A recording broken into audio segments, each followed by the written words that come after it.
करने वाला पहला राज्य बना है उत्तर प्रदेश।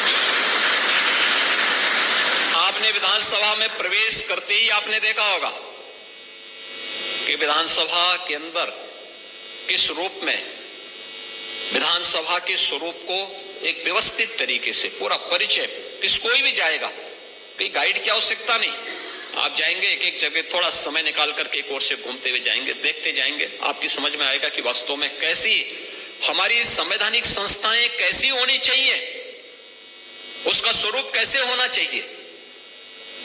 आपको कहीं भी पान खा के नहीं थूका हुआ मिला होगा, गंदगी नहीं मिली होगी। आपने देखा होगा एक दिन यहाँ पे एक किसी सुपर महानुभाव ने कहीं पान खा के थूक लिया था, कैमरे में कैच हो गया। तो विधानसभा के अध्यक्ष जी ने उनको अपने चेंबर में बुला करके कहा कि आप साफ करेंगे या फिर हमें विधानसभा के फ्लोर में बात रखनी पड़ेगी। उन्होंने कहा कि मैं चुपचाप साफ करूंगा। तो ये नौबत नहीं आनी चाहिए। वैसे भी सार्वजनिक स्थानों पर ये थूकना, गंदगी करना, अपने घर के किसी कूड़े को फेंकना, प्लास्टिक का इस्तेमाल करके उसको फेंक देना, ये जानते हुए कि सिंगल यूज प्लास्टिक पे बैन है, ये चीजें क्या दिखाती हैं? ये चीजें दिखाती हैं कि हमारा आचरण कितना अभद्र है, कितना अशिष्ट है। ये हमारी शिष्टता का नहीं, हमारी भद्रता का नहीं, ये हमारे आचरण के एक नकारात्मक पक्ष को प्रस्तुत करता है। नकारात्मक पक्ष को नहीं, सकारात्मक पक्ष को लेके हमें काम करना होगा। उस सकारात्मक पक्ष को कैसे हम आगे लेके चलते हैं, इन चीजों को देखने की आवश्यकता है। ये संस्थाएं विधानसभा, इस विधान भवन के कस्टोडियन विधानसभा के अध्यक्ष होते हैं। इसका संरक्षण उनका दायित्व है। या किसी भी महत्वपूर्ण पद पर पहुंचा हुआ व्यक्ति उसका कस्टोडियन होता है और वह कस्टोडियन की भूमिका में उन दायित्वों का अपने कार्यकाल के दौरान निर्वहन करता है।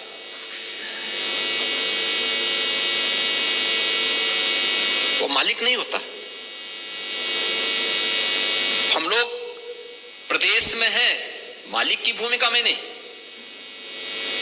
एक सरबराहकार की भूमिका में, एक कस्टोडियन की भूमिका में, एक ट्रस्टी की भूमिका में। हमारा दायित्व अब ईमानदारी पूर्वक अपने कर्तव्यों का निर्वहन करने का है। ये तो हर व्यक्ति जानता है, आप भी जानते हैं, हम भी जानते हैं और पूरा समाज जानता है। जो लोग संपत्ति बटोर रहे हैं वे सब जानते हैं, सब वहीं छूट जाएगा और कोई आग के हवाले ऐसे हो जाएगा जैसे दृश्य आपने कुछ देखे होंगे।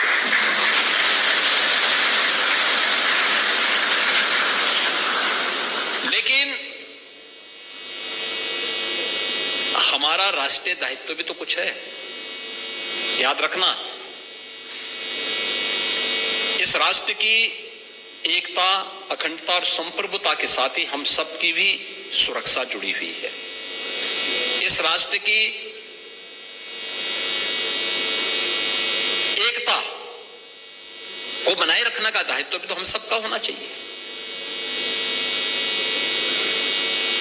सामाजिक भेदभाव न हो, विभेद न हो, इस सभी की सामूहिक जिम्मेदारी बनती है।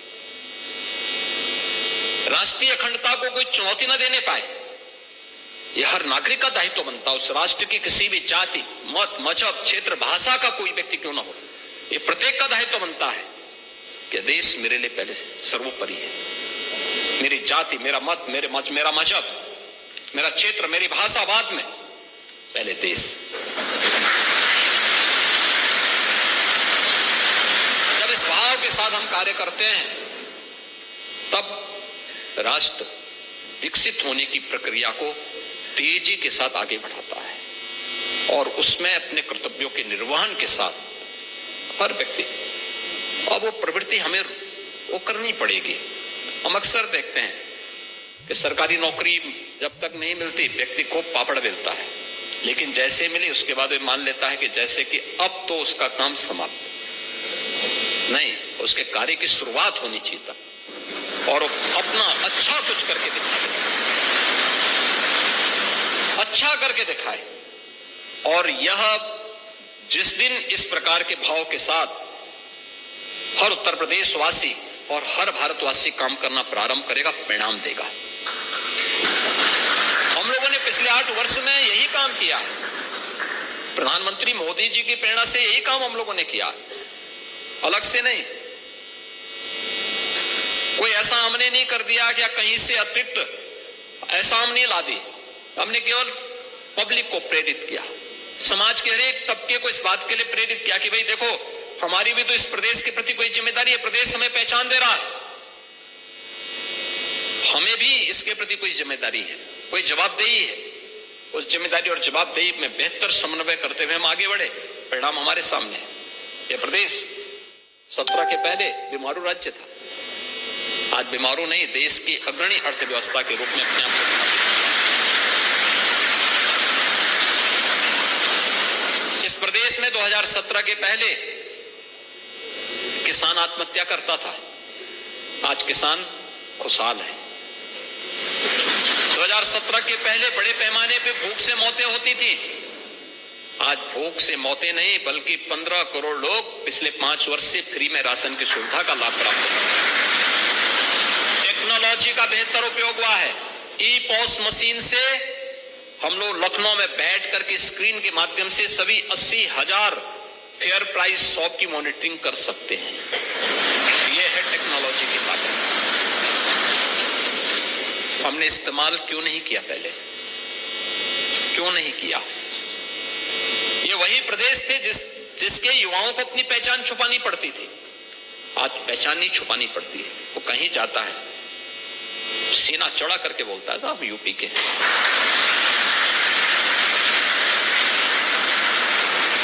आप देखते होंगे 17 के पहले जो व्यक्ति यूपी के बाहर जाता था पहचान छुपाने के लिए मजबूर होता था, और अब बता भी दिया तो लोग बड़ी तीखी निगाहों से देखते थे। आज आप जब जाएंगे बोलेंगे मैं उत्तर प्रदेश का निवासी हूं, तो लोगों के चेहरे पर एक चमक होती है। उत्तर प्रदेश का नाम सुनते एक चमक होती है। यह है पहचान। इस पहचान को यूपी आज के दिन पर रेवेन्यू सरप्लस स्टेट है, हमारे पास पर्याप्त मात्रा में धन है। आज उत्तर प्रदेश की प्रति व्यक्ति आय को हम दोगुने से अधिक करने में सफल हुए हैं इन 8 वर्षों में। याद करिए 1947 से लेकर 2017 तक उत्तर प्रदेश की प्रति व्यक्ति आय 46,000 करोड़ थी एवरेज, और आज यही बढ़कर के 1,10,000 हुई है प्रति व्यक्ति आय। यहां की जो जीएसडीपी थी वह 12,75,000 करोड़ की थी, आज यही बढ़कर के 27.5 लाख करोड़ रुपए से ऊपर की हो गई। ये क्या दिखाती है? यानी 70 वर्षों में इसको जाने में केवल 12.5 यानी 12,75,000 करोड़ की अर्थव्यवस्था उत्तर प्रदेश बन पाई थी, और 7वीं बड़ी अर्थव्यवस्था थी, 7वीं अर्थव्यवस्था देश के अंदर मानी जाती थी।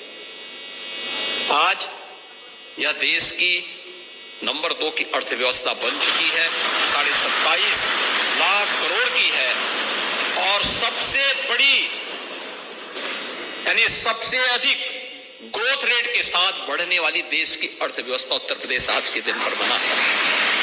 यह तब हो पाया है जब एक टीम वर्क काम कर रही है, सभी लोग मिलकर के काम कर रहे हैं, सरकार से जुड़े हुए लोग, जनप्रतिनिधिगण, समाज से जुड़े हुए अन्नदाता किसान हो, युवा हो, सरकारी कर्मचारी हो, पुलिस कार्मिक हो, समाज के अलग अलग तबके, व्यापारी हो, उद्यमी हो, अलग अलग तबके के सभी लोगों का जब एक साथ समन्वय होता है, सभी लोग एक दिशा में चलने प्रारंभ होते हैं, ये परिणाम सामने आता है। और इसमें मीडिया की भी भूमिका है। उन्होंने सकारात्मक लेखन भी शुरू किया, एकदम लिखना शुरू किया। हाँ, अच्छा, महाकुंभ की सफलता में मीडिया की बहुत अच्छी भूमिका है।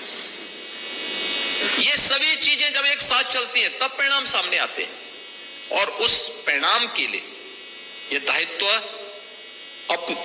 अपने अपने क्षेत्र में नेतृत्व के इस गुण को विकसित करने का दायित्व आपका भी है। आप भी इसके हिस्से हैं, इससे अलग नहीं हो सकते। और युवा संसद उसी भाव के साथ आगे बढ़ रही है। मुझे बहुत प्रसन्नता है कि आज उत्तर प्रदेश इस प्रतिष्ठित विधानसभा में आपको आने का अवसर प्राप्त हुआ है।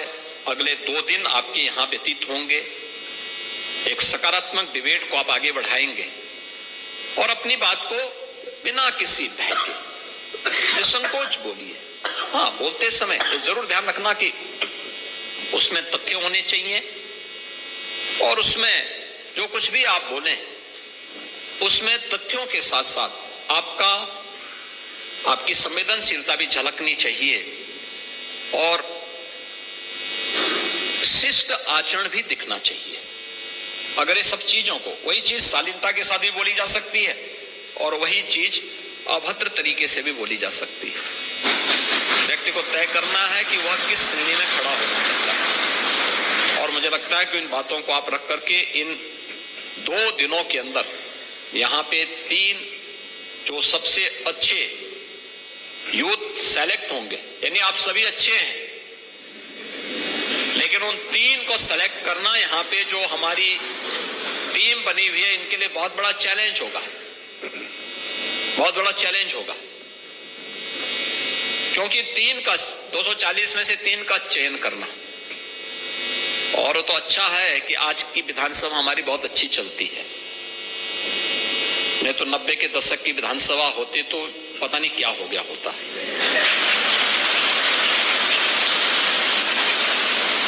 तो इसलिए विधानसभा अच्छी चल रही, तो मैं मानता हूं कि आपकी जो डिबेट होगी बहुत अच्छी होगी। और जो यहाँ पे जूरी बनाई गई है, ये जूरी अच्छा फ्री एंड फेयर सिलेक्शन करके वो 3 नामों को फिर देश के लिए चयन करके भेजेगी। आप सभी आए, आपको मैं बधाई देता हूं, आप सबको मैं शुभकामनाएं देता हूं, और विश्वास करता हूं कि आप सब जीवन के अपने क्षेत्र में पारंगत हों, नेतृत्व का गुण विकसित करें। अलग अलग क्षेत्र में आपके गुणों से उत्तर प्रदेश भी और देश भी लाभान्वित हो, इस विश्वास के साथ मेरी मंगल में शुभकामनाएं आप सबके प्रति हैं। धन्यवाद। जय हिंद। बहुत बहुत धन्यवाद माननीय मुख्यमंत्री महोदय। और अब आपकी अनुमति से अब राज्य स्तरीय विकसित भारत युवा संसद प्रतियोगिता का आरंभ होता है। आप सबकी जानकारी के लिए बता दूं कि इस प्रतियोगिता में भाग ले रहे सभी 240 विद्यार्थियों को जन्म